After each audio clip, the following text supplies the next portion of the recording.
Dando continuidade ao programa da semana passada, o meu entrevistado, Dr. Ricardo Baceto, vai falar esta semana sobre homeopatia. Logo depois, Céu Aberto e Dicas do Estrelando. Não saiam daí.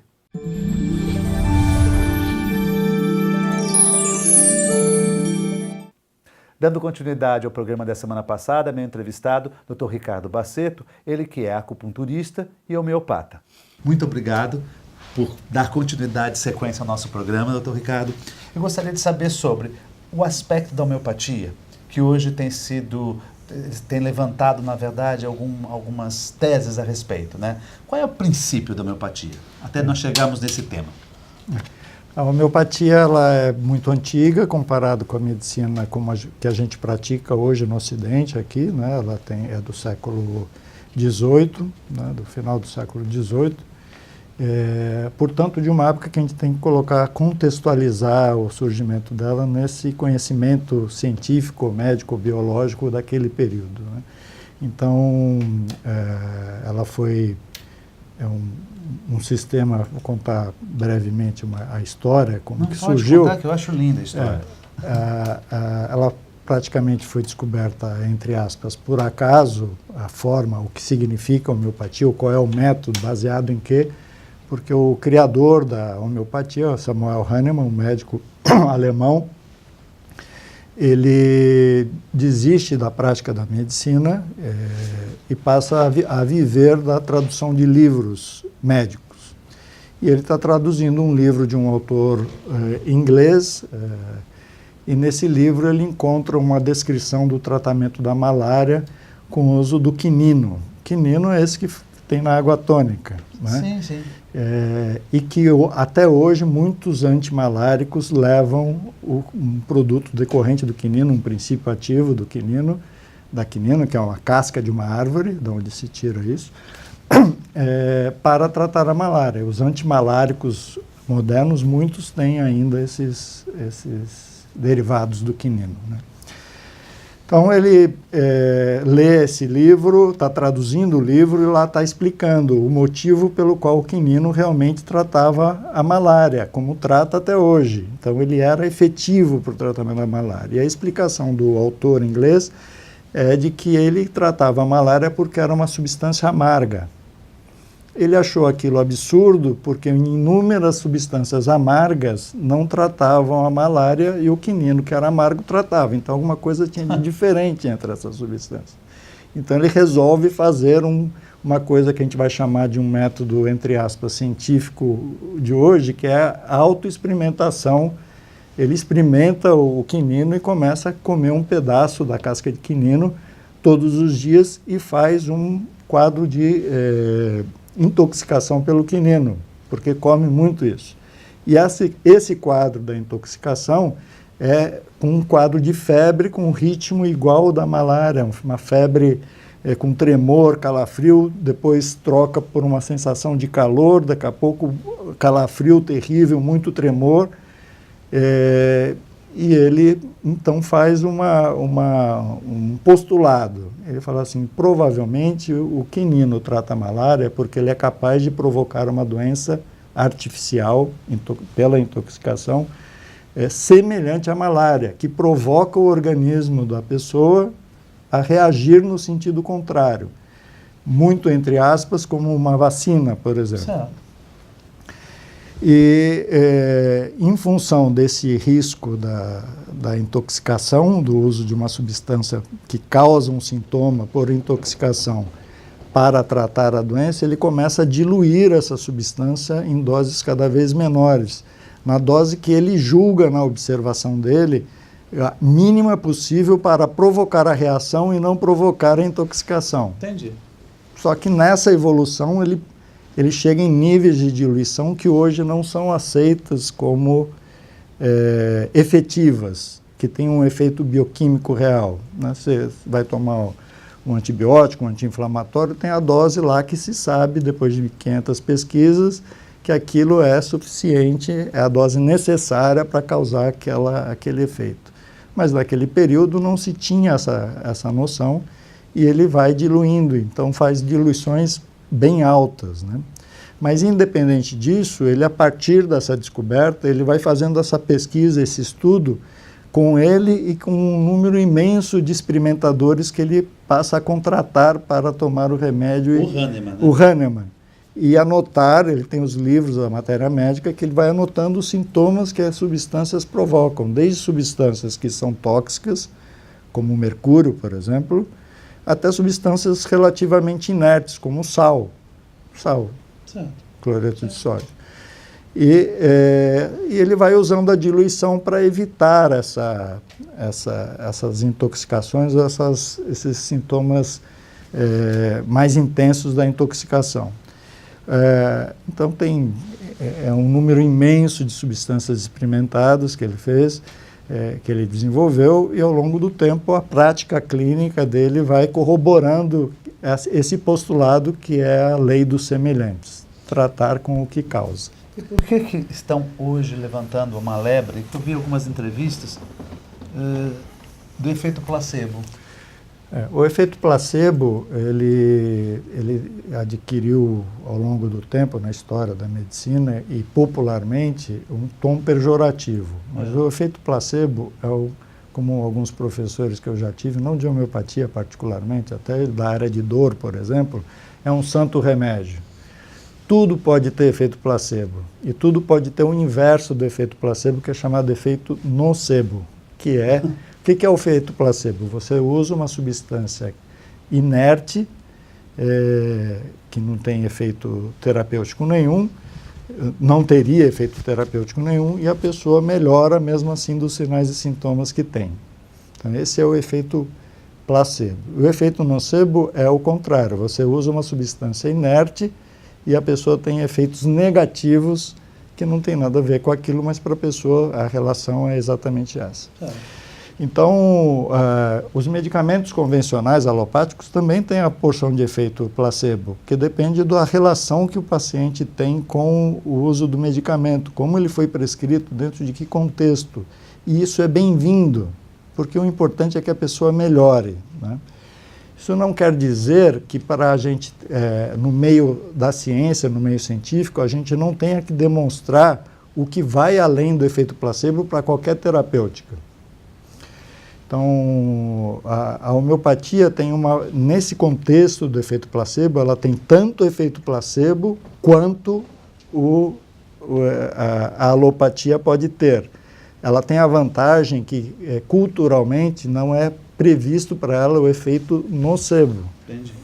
Enquanto uma pessoa, quando vai tomar alopatia, principalmente se ela tem um perfil mais ligado às coisas naturais, e não gosta da questão química, do uso de medicamentos mais fortes, ela tende a desenvolver mais efeito nocebo, ou seja, toma um remédio e às vezes desenvolve sintomas que não tem nada a ver com o efeito colateral daquela droga. Pois é, porque tem aquela história, nós vamos deixar para o segundo bloco, que falam assim, toma uma homeopatia, se bem não fizer, mal também não vai fazer. Eu quero que você fale sobre isso no segundo bloco, tá bem? Voltamos já.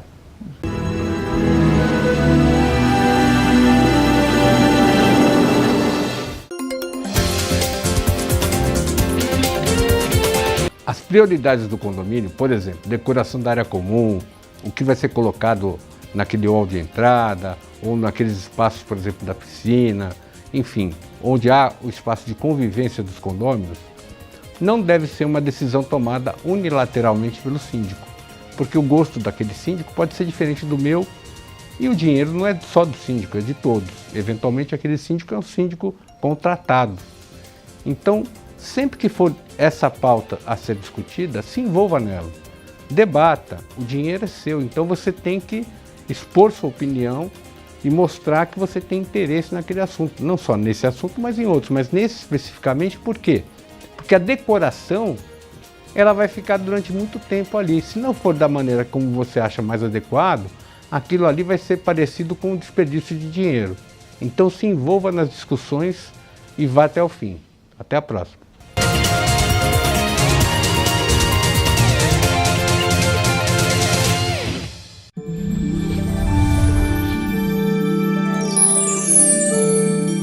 Esta semana é lua minguante, que que é um importante momento para a gente se desapegar de muitas coisas. Mercúrio faz uma relação tensa a Saturno no céu. E ter informações demais sobre as coisas não significa saber, ter conhecimento. É melhor ter ideia dos nossos limites e perceber se há muita distância entre teoria e a prática na nossa vida. Maior flexibilidade nas negociações e conversas se faz necessária. Mas para a vida não ficar só chata, só no material, é importante a gente se lembrar de acrescentar mais beleza e suavidade no cotidiano. E as artes são fundamentais para nos tirarem do básico. Até a próxima semana! Apoio: Euro Materiais para Construção e Reforma, Praça dos Andradas 110, em Santos.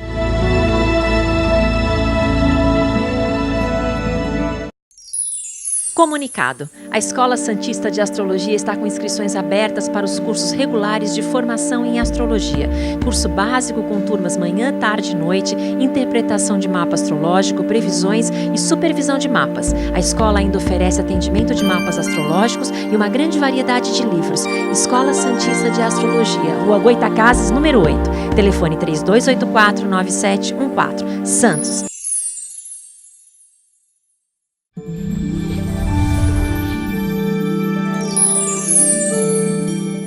Confira agora a agenda do Estrelando para você.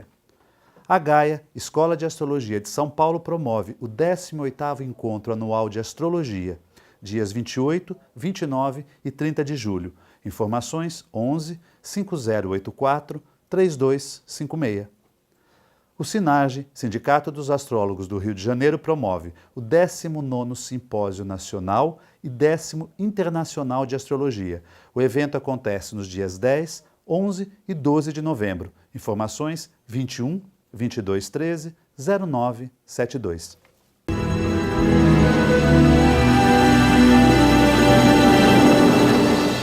Voltamos ao segundo bloco, meu entrevistado, Dr. Ricardo Basseto, ele que é do signo de Sagitário, tem a Lua no signo de Áries e o ascendente em Escorpião, que eu não tinha citado no primeiro bloco. Dr. Ricardo, essa ideia de que se bem não faz, mal também não vai fazer. Eu aproveito isso para até falar um pouquinho antes, voltar a essa ideia do placebo. Então, o problema do placebo no meio científico nosso, ciência de uma forma geral, ciência médica particularmente, é que o método científico ele implica em você fazer estudos onde você cria um ambiente onde diminua a chance de ter viés, ter um desvio de percepção, de avaliação provocada pelo observador, ou seja, para diminuir o erro, né? Seria mais ou menos isso. Ou eu influenciar, eu quero que a homeopatia funcione, então eu vou lá colher os dados e mesmo inconscientemente eu puxo para cá, puxo para lá. Então, o método científico, seja para a homeopatia, seja para outras coisas, para outros sistemas terapêuticos, ele é um método bastante amarrado. O problema é que você tem que criar ambientes o mais parecidos entre os grupos, o grupo que toma placebo e o grupo que toma homeopatia. Eles têm que ser coesos, homogêneos, porque senão isso dá um viés de interpretação. Entendi. Né? Então, o problema da homeopatia é que, entre aspas, a melhor homeopatia é aquela que individualiza bem cada sintoma. Então, quando eu vou estudar, é muito difícil com a homeopatia você fazer um estudo clínico comparando o placebo e o remédio, com um remédio, o mesmo remédio para todas as pessoas que estão ali sendo submetidas. Por exemplo, eu quero ver se a homeopatia é melhor que o placebo para a dor de cabeça. Aí a gente vai lá e vê qual o remédio para dor de cabeça da homeopatia. A beladona é. Então você dá para 50 pessoas beladona com dor de cabeça e 50 pessoas tomam lá o placebinho. Tá. Sem saber, obviamente, né? Que a gente chama de cego, estudo cego. E aí você vai comparar se a beladona foi superior ao placebo. O problema é que a homeopatia, a dor de cabeça de beladona, ela tem que ser pulsátil, daquela que parece que vai explodir a cabeça, a pessoa fica vermelhona, pode ter dilatação da pupila, tem uma série de características que indicam a beladona. E se eu der a beladona para pessoas que não tenham essa dor de cabeça, ela não serve. Então a gente tem outras dores de cabeça, que é tipo sépia, né, dor em peso, em aperto, aquela dor mais tipo tensional, ou dor que pega a sua região da nuca, que é gelsêmion. Então tem essa individualização faz com que o trabalho clínico da homeopatia ele não possa ser comparável, ele sempre vai ter uma falha de estrutura. Então está se procurando o método científico para aplicar para a homeopatia, que ela não se perca. Então, assim, se bem não faz, como é? Se bem faz, se não faz bem, mal não faz. Então, isso, na verdade, é assim, a homeopatia realmente a chance de efeito colateral, como a gente conhece na alopatia, ou seja, tem um efeito que se espera do remédio, mas junto com eles, por exemplo, dá uma gastrite, ou afeta o rim, ou afeta o coração, ou seja... Não é possível, dá problema. Não, dessa forma, como tem na alopatia, esse efeito colateral não existe na homeopatia. O problema da homeopatia é o mau uso, o uso da homeopatia frente às circunstâncias para onde ela não está bem indicada. Então, vou dar um exemplo. Uma criança que, essa é uma briga com os alopatas, né? Uma criança está lá, começa com uma otite, tem uma dorzinha de ouvido, não tem febre, mas chora. Bom, vai lá, a homeopatia, é possível a homeopatia tratar isso. Mas uma criança que faz um quadro de febre alta, com uma otite supurada, com pus, com muita dor, você tratar só com homeopatia, você tem o risco de permitir que essa doença evolua para um quadro mais grave. Entendi. Que pode chegar até uma meningite, por exemplo, e pode matar. Então, isso é um erro clínico, não é um erro, uma limitação da terapêutica, porque cada medicamento, cada terapêutica mesmo na medicina em geral, ele é melhor para determinadas coisas. Vou usar um exemplo grosseiro. Eu não vou pegar um hormônio para tratar fogachos da menopausa e dar para uma pessoa que está sentindo dor de infarto, por exemplo, porque não é o remédio do infarto. Entendi. Então, eu não posso querer usar a homeopatia por uma otite supurada, porque a homeopatia não é para tratar otite supurada, ela é para tratar uma otite leve, simples. Né? Isso não tem desdouro nenhum. Cada terapêutica, cada especialidade, cada forma de atuar para o bem do paciente tem seus limites e suas possibilidades. A gente tem que usar as possibilidades da homeopatia e tem que saber os seus limites para não comer bola. Né? Eu posso, no caso, chegar, eu estou com uma dor de dente, eu estou com um problema estomacal, eu estou com algum problema no intestino, eu estou com uma dor de cabeça, eu posso chegar numa farmácia e me automedicar? Estou gripado, vou tomar um remedinho para resfriado e vou lá para a gripe e vou comprar uma homeopatia. Funciona assim? Pode, mas não deve. Você pode ir lá e comprar, e tem os medicamentos, tem as coisas que são de uso assim mais genérico, vamos dizer, mas isso se encaixa exatamente no que eu falei anteriormente no estudo da individualização. Né? O princípio da homeopatia é achar o remédio mais semelhante. Então, nem todo remédio para o resfriado, para a gripe, para aquela gripe, aquele resfriado que a pessoa está naquele momento. De qualquer forma, tem que passar por um profissional, né? Esse é o ideal. Qualquer terapêutica, ela implica no ato médico, que é diagnóstico, e aí sim a terapêutica. Né? Então, nem sempre o que a gente imagina que tem é o que a gente tem. Doutor Ricardo, existem médicos homeopatas que são de dose única, né? Isso. Achar faz uma anamnese, né? Faz-se uma anamnese com o paciente, né? Acha-se a homeopatia para aquela pessoa e ela só toma aquela homeopatia e parece que as coisas todas se dão bem. É isso mesmo? Eu estou falando assim, bem de uma forma como eu aprendi. Tá. E outros que não são unicistas, né? O nome? Unicistas. Outros que não são unicistas, eles vão dando homeopatia e tal, até para determinados tratamentos. Como é que funciona? Você é partidário de qual método? A minha formação é de unicista. Mas também isso a gente precisa colocar dentro de um contexto, né, que é histórico e é importante. originariamente, o Hahnemann, ele estudou substância por substância, separadamente. Entendi. Né? Essas substâncias, na experimentação, que é o que dá o parâmetro do que ela pode causar e, portanto, poderia tratar, na lei dos semelhantes, essa experimentação dá inúmeros sintomas. A gente tem uma substância, um policresto, que é uma forma de descrever alguns tipos de medicamento, como o sulfur. Ele tem quase 5.000 sintomas descritos. Então, você pega a matéria médica de sulfur, é uma coisa imensa. Então, é lógico que para eu prescrever sulfur para uma pessoa, ela não precisa ter 5.000 sintomas, né? Entendi. Mas ela precisa ter os sintomas que mais qualificam para a utilização de sulfur, né? Então, o unicista, ele se baseia em achar o medicamento mais semelhante ao conjunto de sintomas. O conjunto de sintomas que trazem maior sofrimento, ou que estão na base da doença da pessoa, para tentar provocar essa reação o mais de fundo possível. Daí vem a ideia de medicamento de fundo, como às vezes se fala popularmente. A questão é que, pós-Hahnemann, várias linhas de homeopatia surgiram com outros perfis. E entre eles, mesmo dentro do unicismo, desenvolveu uma linha que tem uma escola importante na Argentina, onde eu estudei, que é unicista, mas mentalista, onde os sintomas mentais de comportamento e de atitude adquirem um peso maior na escolha dos medicamentos. Então, daí veio a ideia de que se você acha o núcleo da pessoa, você prescreve aquele único medicamento e aquele é o remédio da pessoa para a vida inteira.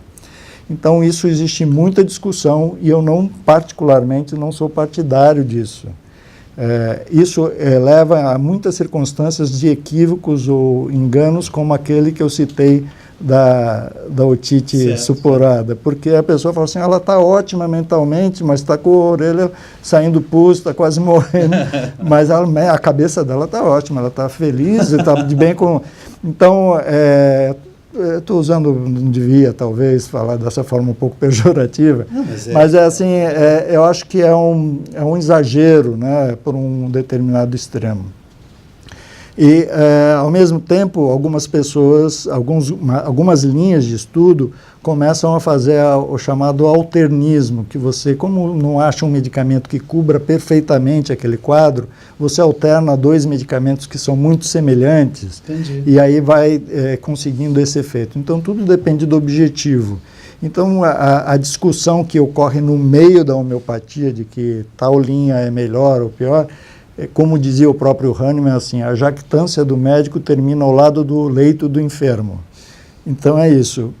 Não adianta ficar discutindo se o unicismo é superior ou tal, se o paciente não melhora com remédio único. Você tem que melhorar o paciente. Isso é verdade. Então, é a mesma coisa. Não adianta discutir se a homeopatia ou a alopatia qual que é melhor. Aquele que trouxer mais benefício para o paciente naquele momento é o que é melhor naquela situação. Doutor Ricardo, quero te agradecer muito todas essas gravações que fizemos. Eu acho que foram bastante esclarecedoras para o nosso público. Eu agradeço muito. Muito obrigado. Obrigado a você. Uma ótima semana a todos.